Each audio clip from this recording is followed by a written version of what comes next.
Hello दोस्तों, अंजना के channel में आप सभी का हार्दिक स्वागत है। तो आइए दोस्तों, आज हम जानते हैं कि कोई यदि हमारे साथ गलत व्यवहार करता है तो हमें क्या करना चाहिए।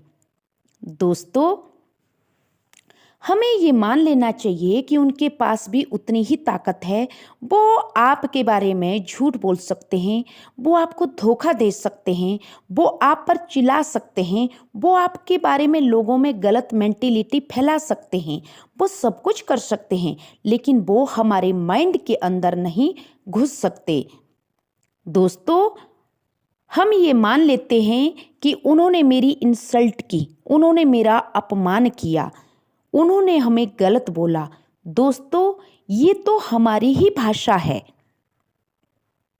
दोस्तों, वो तो सिर्फ बोल सकते हैं, हमारे को उनकी बातों में से कितनी बातें अपने लिए लेनी है ये हमें डिसाइड करना चाहिए।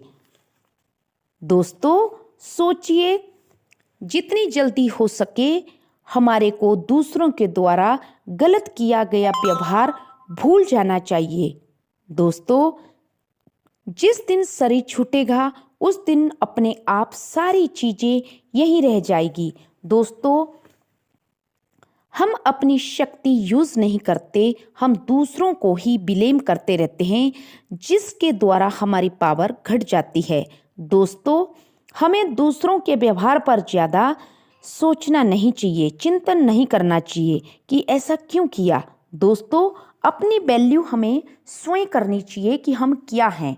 हमेशा हमें खुश रहना चाहिए, हमें पॉजिटिव रहना चाहिए और अपने माइंड को हमारे को शांत रखना चाहिए।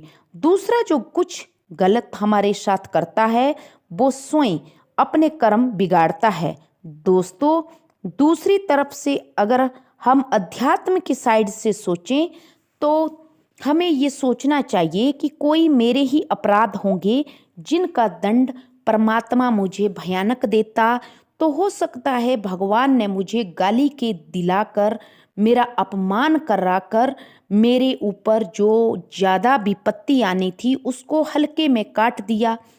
दोस्तों, अगर हम ऐसा सोचेंगे ना तो हम हमेशा खुश रहेंगे। दोस्तों, थोड़े से क्रोध में हम अपने रिश्तों को खराब कर देते हैं। हमें अपने क्रोध पर नियंत्रण रखना चाहिए। 1 मिनट का किया गया गलत व्यवहार हमारी पूरी जिंदगी को तबाह कर सकता है। ना तो हम अपने बच्चों का ख्याल रख सकते हैं, ना ही भगवान का चिंतन कर सकते हैं केवल 1 मिनट के द्वारा। दोस्तों, जिसकी बुद्धि या माइंड निरंतर भगवान के चिंतन में रहता है उसे महात्मा कहते हैं। और कोई भी परिस्थिति क्यों ना हो, कोई भी घटना क्यों ना हो, उस व्यक्ति के हृदय में नहीं चुभ सकती, चाहे दुनिया उसके बारे में कितनी भी बुराई कर ले। दोस्तों, क्योंकि वो व्यक्ति विचारवान है, वो विवेकवान है, वो अपने आप को विवेक के द्वारा, अध्यात्म के द्वारा संभाल लेता है। इसलिए दोस्तों, खुद को दूसरों की गई बातों से तुलना ना करें। हमें दूसरों के द्वारा ज्ञान सीखना चाहिए, लेकिन कितना उनकी अच्छी चीज़ें हमारे को लेनी है ये हमें डिसाइड करना चाहिए, और उनसे कितनी बुरी बातें हमें छोड़नी है ये भी हमें ही डिसाइड करना चाहिए।